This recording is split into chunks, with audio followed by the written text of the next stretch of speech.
Hello, I'm the Nostalgia Critic guy, You remember? must enter the pathway of knowledge so that the prophecy of the destiny of the truth of the purpose of the reason we are here. What are you still doing here? What? Well, I think we finished our story arc with you guys, so what are you still doing here? Oh no, there's much more you can still do with us. I don't think so. We had a beginning, a middle, and end. It was totally serviceable. Anything else would just be filler. No, clearly we were just telling part one of our story. Part one? Yes, just like all the other obviously planned trilogies, like Highlander, Transformers, and of course Pirates of the Caribbean. Plus one. Maybe another. Ooh, I didn't know that. Yeah, but those were all meant to just be one film until the studio forced them to turn them into trilogies. But we got so much more money out of it. I already got lip injections so I can finally smile. Oh yeah, that just happened. You get out of here! The movie has enough filler as it is! Maybe telling a critic that he's the Messiah was a bad idea. They already think that of themselves anyway. Matrix Reloaded. After the surprise popularity of the first film and seeing how many people were constantly paying homage to it, Warner Brothers felt they had a gold mine on their hands and felt the need to stretch this out into a trilogy. What followed was an impressive-looking spectacle that needed to throw in more of what made the first film so popular, including the bad shit. More endless speeches, more pointless fight scenes, more self-indulgent dialogue who, like Shyamalan, thinks sounds more epic if you don't use contractions. We do not wish to start attack. Some of you do not. We do not know what happened. That is, of course, your prerogative. The meaning is over. You know why we are here. Seriously, writers, why are you so afraid of the apostrophe? Look at him. He just wants to make your sentences more practical. Or most Matrix fans would probably cream their pants for this. Most of them actually were disappointed by it, because, even for a Matrix movie, it connected practically none of it to a coherent story. Let's see if we can make sense to what was originally trying to be so blatantly obvious. This is The Matrix Reloaded. So the movie starts off by establishing a subtle atmosphere through build-up and mystery. Oh, Wachowskis, you made me come. Sir, we have a report of a dominatrix who somehow blew up a building with a motorcycle. Whatever you do, don't use your guns and pray she's not armed with a helmet. She is, sir. Thank God, help us all. I'm in. So finally they explain what's going on, and... or just more of this bullshit. No, I love that car. Oh. We see once again Keanu Reeves portraying Tom, who keeps having a dream about his girlfriend Trinity smashing into a car. Funny, most of the women he dates dreams about him smashing into a car. Morpheus, again played by Lawrence Fishburne, has yet another bloated talk with a crew member named Link. Link. Yes, sir? Oh, I do hope it only takes a sentence to say goes on for several minutes. Given your situation, I can't say I fully understand your reasons for volunteering to operate on board my ship. Translation? Trust me. Okay. Move along. So Morpheus' gang meets up with a bunch of other people who like to wear shades in dark places as they pick the safest of meeting grounds, the Matrix. Which I think these films have spent most of their time establishing why that's not the safest of meeting grounds, but hey, this film also suggests the world's gonna be saved by Hot Topic. Are you surprised by anything anymore? Speaking of which, here come the men in bland. Now you fellas. It's him, the anomaly. Do we proceed? Yes, he is still only human. Let's do it. It's not even been 10 minutes and we're already on our third action scene. We're trying to top Sin City for most violence per minute. Still want to show off that I'm awesome. The power of Reeves compels you. Isn't he okay? Okay, shit. Morpheus, you should have seen him. Where is he now? He's doing the Superman thing. Well, if by Superman you mean spending a lot of money on a computer-generated bland psychopath who hurts more people than he saves, then yeah, that's a fair assessment. But don't worry, there's more buttloads of money this movie's budget wants to flaunt. Like, look at all these effects thrown into just the landing of their damn ship. Nebuchadnezzar, this is Zion Control. Maintain present velocity and stand by. Roger that, Control. Wait. You need to go into the Matrix just to push buttons? You need to go onto a computer to simulate going on a computer. Why don't you just go onto a computer? Whoa. So as you can see, the incredible Zion that's been built up in the past just seems to be a series of mall bridges that, just like the real Holy Land, is dangerous, overhyped, underwhelmingly depressing, and yet people will still fight to the fucking death for it. Meanwhile, Morpheus has a talk with the commissioner. Yeah, I'm sure he has like a different title or whatever, but listen to it. He's the angry commissioner. I wanted to offer you the chance to explain your actions. I wasn't aware that my actions required any explanation. You were given a direct order to return to Zion. I don't care about oracles or prophecies or messiahs. I care about one thing. I need soldiers to obey my orders. You have no rights, Morpheus. What about the rights of that little girl? I'm just trying to figure out how I went from Titus to this crap. You were great in that. I know I was great in that! I stop. See you soon. Oh yeah, I forgot to mention. Remember how in the first film Tom and Trinity had no chemistry whatsoever? Well, in this one, they make up for that not by giving them things in common or personality traits to work off of, but rather just have the suck face whenever they have a second alone. It's really awkward. It's kind of like when Michael Jackson kissed Lisa Marie Presley. It's so forced and in your face that I think a school play of two kids kissing would be more believable. Tonight, let us honor these men and women. Let us remember those that have been lost. Now I would like someone else to close this prayer. I give you Morpheus. So Morpheus greets his sleeveless brethren and lets out a speech that's pretty much every movie speech you've ever heard in every movie. Let us be heard from red tar to black sky. Tonight, let us make them remember. This is Zion, and we are not afraid! Tonight, we dine in our Independence Day! And of course, to honor the fallen dead Morpheus mentioned earlier, they break out the rave music and start fucking like jackrabbits. It's what their memories would have wanted. So nice to see this apparently religious ceremony is looking about as close to the imagery of hell as you can get. Of course, it doesn't help that there's even more of Tom and Trinity making out, and it goes on, I'm not kidding here, for almost 5 minutes. 5 minutes of this. Did you just look at it with so production and say, fuck it, we can make it even weirder? Just add some wet dress, mud, and back sockets? You're making the leathery stuff look normal. Oh, sorry. Much like the movie, it was all built up to a disappointing climax. Bogus. So after Burning Man 2.0, Zion apparently deserves its sleep after its religious fucking and tries to get some rest. Good night, Zion. But little do they know that one of their men is about to get infected by a heavy dose of ham. Smith will suffice. Agent Smith, played by Hugo Weaving, infects the real-life brain of the crew member, which, even by Matrix rules, I don't really get. Our flesh and blood can be hacked? But that doesn't matter much, as Tom is about to go see the Oracle. I can take you to her. But first, I must apologize. Apologize for what? Gee, I don't know, a fight. What a shock! You do everything around here with a fight. I want to see my mother. Fight! I want to get some sugar. Fight! I want to fight! Let's have a philosophical conversation about what it means to be human. I had to be sure. Of what? That you are the one. Could have just asked. No, you do not truly know someone until you fight them. So I should fight whoever I'm dating? He once again meets up with the Oracle on a park bench. Why don't you come and have a sip this time? Maybe I'll stand. Well, suit yourself. I felt like sitting. I know. Just to be clear, that was the comedy portion of the film, folks, deciding whether or not he was going to sit down. Next, we're going to discuss the hilarious ramifications of blinking too fast. They do still blink, right? Candy? You already know if I'm going to take it? Wouldn't be much of an oracle if I didn't. But if you already know, how can I make a choice? Because you didn't come here to make the choice. You've already made it. Translation? You're a program. Yep. Moving on. But something Weaving this way comes as conveyed by these dark crows who are so over-the-top menacing they should be carrying signs saying, "He's bad." Surprised to see me? No. I don't fully understand how it happened. Perhaps some part of you imprinted onto me, something overwritten or copied. Or maybe it's just lazy writing. Now here I stand because of you, Mr. Anderson, because of you. I've changed, I'm unplugged, I'm a new man, so to speak, like you, apparently free. They still haven't programmed my inflections right, but if Christopher Walken can milk it, why can't I? There's no escaping reason, no denying purpose, because as we both know, without purpose, we would not exist. Translation? I hate you. So it's Revenge of the Smiths as a group of them trying to attack Tom. However, when that doesn't work, he gets even more. And when that doesn't work, he gets even more. And when that doesn't work, he gets more and more and more, and holy fucking shit! I should be bored by the fact that this is the 5th fight scene and we're not even halfway through the movie yet, but honestly, the access is just so batshit insane, it's actually kind of ridiculously fun. The fact that I'm seeing dozens of Hugo Weavings constantly get punched in the face like a whack-a-mole is fucking hilarious to me. I'm not gonna lie, I could watch it for hours. Just imagine him saying ow every single time he's smacked. Ow, ow, ow, ow, ow, ow, ow, ow, ow. Now, of course, we go into video game land again when the seriously dated CGI takes over. But even that's kind of funny when they pile on top of him like an army of cartoon ants. Why don't they just take on the shape of a big giant monster while they're at it? Waka waka, Mr. Anders. It is inevitable. Come on, get out of there. Don't make me raise my voice again.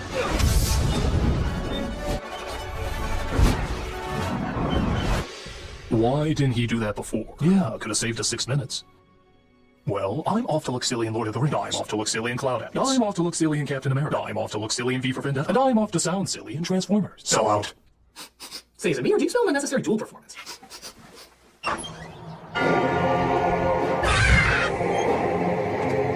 Nope.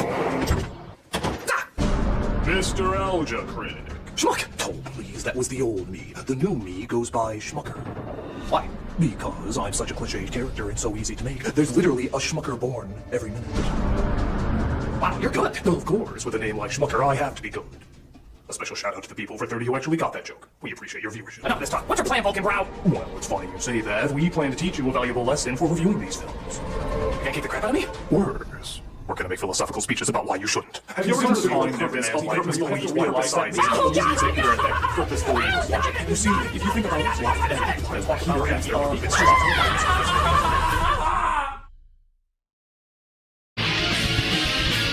plus the purpose of the purpose is not just that Our destiny is not one that can be foretold unless its truth lies in the purpose of the lie. What's going on here? It's a pretentious blow-off. They're seeing who can make the most nonsense make sense. Our paths cannot be changed, or is the duty of the past to control the future, to control the present, to deny who we are, to deny what we are, to deny why we are. That, my friend, is life itself. Oh my god, you literally blew their ears off! Don't ever deny my pretentiousness again. This is not over, Malcolmus! Our sources have indicated that the pathway to knowledge is here. What? Filler plot line to drag things out. Oh, alright, well, you guys continue on your little side quest. I'm just gonna keep doing the review, alright? I am madly in love with you. Where the fuck did that come from? Come on, Tabby, that's like the 5th Messiah you've had the hots for. What? I'm number 5? So they now had to find a powerful hacker called the Keymaker because... Side quest. As they come across a French computer program who, like everyone else in the movie, loves the sound of his own fucking voice. We are looking for the Keymaker. To look for him is to be looking for a means to do... You know the answer to that question. But do you? Oh, Jesus. Does everybody have a fucking speed shoved up their ass? It is, of course, a way of all things. You see, there is only one constant: causality. Will you shut up? Look there. There's that woman. Watch, you see, I have sent her a dessert. It starts so simply. Each line of the program creating a new effect. Yep, we're so desperate, folks, that we're actually talking about the philosophical justifications of cake. Fucking cake! That or they're trying to fetishize cake, but to be fair, the line between the two is pretty blurred in these films. Her heart flutters. She does not understand why. Beneath our poised appearance, we are completely out of control. Would you care to order? I'll have the cake. Where are you going? I drink too much wine. I must take a piece. We sat through 5 minutes of food porn for that? Now why does a computer need to pee? If you want the keymaker, follow me. I'll give you what you want, but you have to give me something. What? I want you to kiss me as if you were kissing her. Excuse me. You love her. She loves you. It's all over you both. Really? No offense, lady, but I've seen boxes of wet matches that have more of a spark than they do. I want to sample it. Well, for the good of the mission, honey. Sucks to be me. Come with me. I thought I just did. So they find the keymaker, but get intercepted. This results in, yet again, more key and food. You know, I'm just gonna make the crazy assumption he's gonna win this one again. Let's see, yeah. So let's just see what happens when he tries to follow Frenchie. He uses his hacking powers to put him in the mountains. Meanwhile, Trinity and Morpheus try to escape Frenchie's so white they're transparent minions, as well as a slew of agents to get the keymaker to safety. And I'm not gonna lie, this is a really cool scene. Like, wow. This still really fucking holds up. The action isn't just kung fu, and it isn't just computers. It's a good mix of car chase, gunplay, superpowers hand-to-hand, car, fu, and with pretty much all the important characters making an appearance. Well, Smith doesn't, but I think he made enough fucking appearances, don't you? The only problem, once again, like all of these movies, is how the hell is the Matrix still kept fucking secret after all this? Was every single one of these weird-ass occurrences explained by natural causes? And in other news, reports are flooding in of people jumping on cars, somehow destroying them, flying green albinos who can float through walls, sword fights on top of trucks, and a dozen instances of people defying the laws of gravity. Police reports say that it was the wind.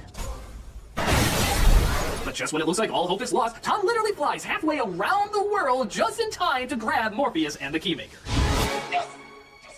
Alright, now this in my opinion is one of the biggest holes in the movie. Critic, we have found the pathway of knowledge. Oh, can't it? No, it can't.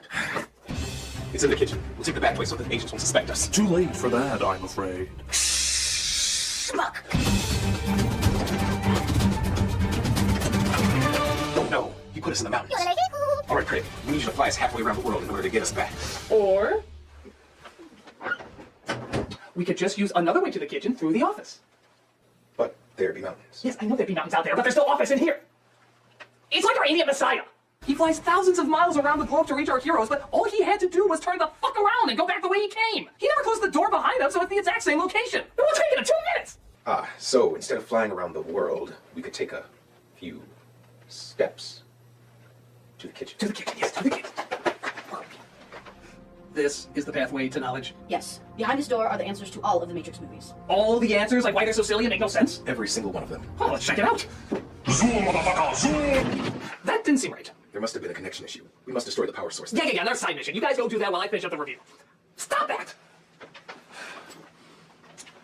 Go! Well, as you can see, our heroes are starting yet another side mission, even though they just got done with one other fucking side mission. The Keymaker talks about breaking into the secret headquarters to have Tom meet the architect, the designer of the Matrix. How do you know all this? I know because I must know. It is my purpose. Or maybe it's just lazy writing. We have not come here by chance. I do not believe in chance. It is our destiny. I believe this night holds for each and every one of us the very meaning of our lives. Jesus, translation? I like talking. We know. So Tom tells Trinity not to help him in this because he's afraid his dream will come true and she'll die. But of course, when shit goes wrong, who's the only one who can possibly save them? Trinity! I will not stand here and do nothing. I will not wait here to watch them die. I'm sorry I screamed at you like that. I know I can be really emotional. She breaks in just like we saw in the intro, allowing them to sneak through the door. But the Keymaker gets shot. It was meant to be. Morpheus, where are you? Oh no, I'm really gonna miss whatever character he was supposed to have. Your name will always be remembered with what's its and who's its and that guy. Tom enters the door, locates the architect, and naturally, he spouts more philosophical speeches. Your life is the sum of a remainder of an unbalanced equation inherent to the programming of the Matrix. You are the eventuality of an anomaly which, despite my sincerest efforts, I have been unable to eliminate. While it remains a burden assiduously avoided, Translation? it is expected and thus not beyond a measure of Translation? As you are undoubtedly gathering, the anomaly is systemic, creating... Did we ever figure out what the fuck he was saying in the scene? Inevitability of its... This is the moment where the writing is literally so pretentious and trying so hard to sound important that nobody could understand what the hell he was saying. The return to the source, allowing a temporary dissemination of the code code you carry. Your 5 predecessors were, by design, based on a similar predication, a contingent affirmation, thus creating the otherwise contradictory systemic anomaly. Dude, is this gonna be on the test? The best I can understand is that Tom is an anomaly of the Matrix that keeps popping up and the machines can't get rid of. But it sounds like he's the 6th version to do so, and this is the 6th time they're about to destroy Zion. So he has a choice where he can either save all of Zion or save his dominatrix who's about to die just like in his dream. The door to your right leads to the source and the salvation of Zion. The door to your left leads back to the Matrix, to her, and to the end of your species. Our Messiah, folks. Fuck the world. I want some more leather-coated moss pussy. That's owning up to my responsibility as a great leader. What if fucking Jesus came back from the grave with an excuse like this? Hello, my followers. Just a quick heads up. You're all going to die, and it is 100% my fault. But I just wanted to give you a quick glimpse of what you're all getting killed off for. That ass. Look at that ass. Now I can get ripped, beaten, thrown up on a cross, but if you were to ask me to give up that ass is going to win. But hey, that's Messiah's way, all right? Hope you're not all too pissed, and have a nice day. Jeez, out! So Tom races at the speed of woe, bringing apparently half the goddamn city with him.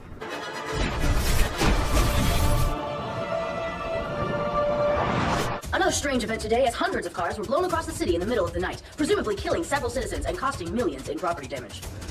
It happens. But it looks like Tom is too late as Trinity bites the bullet and dies off.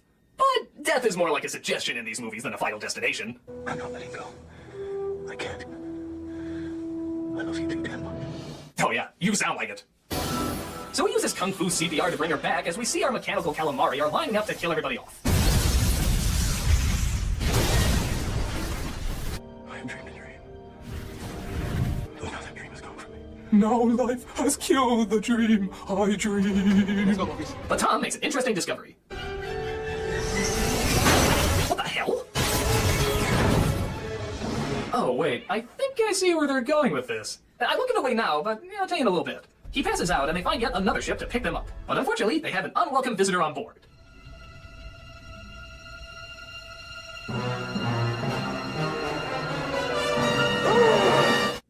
Wait, what's that guy? It's kind of hard to tell upside down. Maybe if you switch it, but... Wait, who was that guy? Oh, remember that crew member Smith infected that was mostly kept in the shadows and very hard to see? And remember this idea that they never really explained very well that now Smith can hack into our own brain somehow? Kind of a rocky narrative to follow in order to play your Ren and Stimpy Sting music over, but okay, I'll still act like it's a big deal.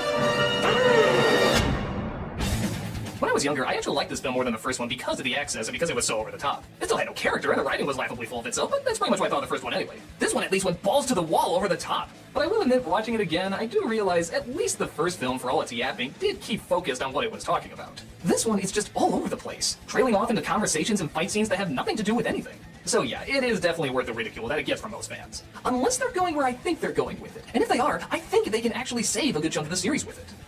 And that, of course, is being... Hello? The pathway is open, Critic. Discover the secret of the Matrix movies. Right.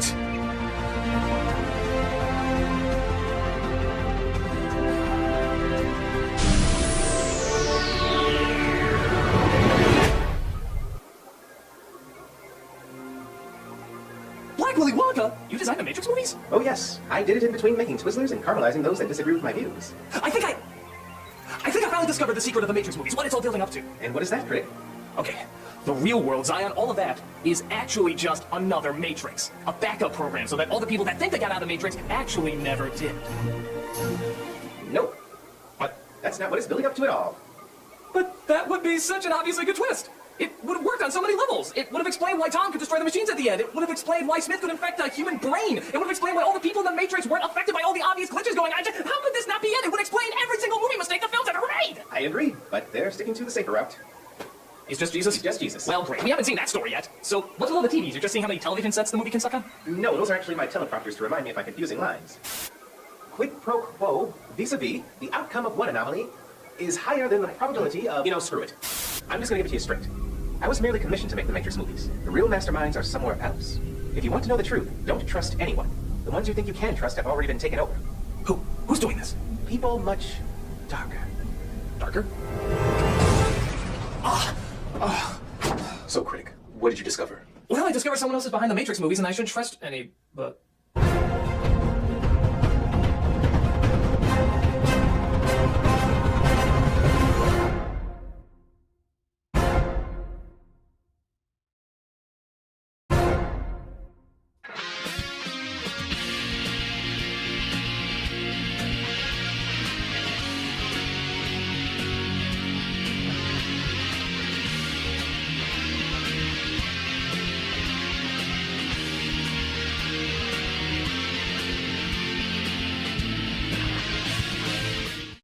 Hey guys, Doug Walker here. After so long in development hell, we finally have a release month for the game show. It's going to be in March. But you know what that means? That means that we need even more contestants, because we've already gone through the ones that we have before, and we're looking for even more. So our first shooting date coming up here, after the ones we've already done, that is February 3rd. That's this Tuesday. So if you're in the Illinois area and you would like to be on our new game show, please go ahead and contact this address, let us know, and see if you can actually get on. The ones we've had before have been great fun, and contestants have been great, and they've gone up against me as the Nostalgia Critic, and it's just a whole great deal of fun. So go ahead, contact that if you're in the area and would like to be on the show and possibly win some great prizes. Hopefully I'll see you there. Take care.